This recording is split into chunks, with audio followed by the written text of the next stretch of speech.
શું તમે સવારે જે દૂધ પીઓ છો તે ખરેખર દૂધ છે કે પછી તે સફેદ રંગનું સ્લો પોઈઝન છે? સાવધાન થઈ જજો, કારણ કે સાબરકાંઠા પોલીસે પ્રાંતિજના સલાલ ગામે એક એવી ફેક્ટરી ઝડપી પાડી છે જ્યાં ગાય ભેંસ નહીં પણ કેમિકલ અને ખાતરથી દૂધ પેદા કરવામાં આવતું હતું. તાજા અને ગોલ્ડના નામે લોકોના ઘર સુધી મોતનું ભાણું પીરસાતું હતું. જરા વિચાર કરો, જે યુરિયા ખાતર ખેતરમાં વપરાય, જે ડિટર્જન્ટ પાવડરથી કપડાં ધોવાય અને જે કોસ્ટિક સોડા ચામડી બાળી નાખે, આ નરાધમો એ બધું જ ભેગું કરીને દૂધ બનાવતા હતા. તેલ, વે પ્રોટીન અને પાવડરના મિશ્રણથી તૈયાર થતું આ પ્રવાહી દૂધના નામે વિવિધ પાર્લરો પર વેચાતું હતું.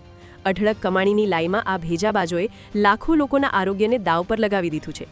સાબરકાંઠા એલસીબીએ સત્યા ડેરી પ્રોડક્ટ્સ પર દરોડો પાડી 71 લાખથી વધુનો મુદ્દામાલ જપ્ત કર્યો છે. પ્લાન્ટ ઓપરેટર સહિત 5 લોકોની ધરપકડ કરવામાં આવી છે, જ્યારે મુખ્ય સૂત્રધાર ધમો ઉર્ફે રાકેશ પટેલ હજુ પણ ફરાર છે. પોલીસે એફએસએલ અને ફૂડ એન્ડ ડ્રગ્સ વિભાગને સાથે રાખીને આ આખા રેકેટનો પર્દાફાશ કર્યો છે. પોલીસે તો તવાઈ બોલાવી દીધી છે, પણ સવાલ એ છે કે આવા નરાધમોને ક્યારે સખત સજા થશે? લાલચમાં આંધળા થયેલા આ લોકોના ભવિષ્ય સાથે ચેડા કરવાનું ક્યારે બંધ કરશે?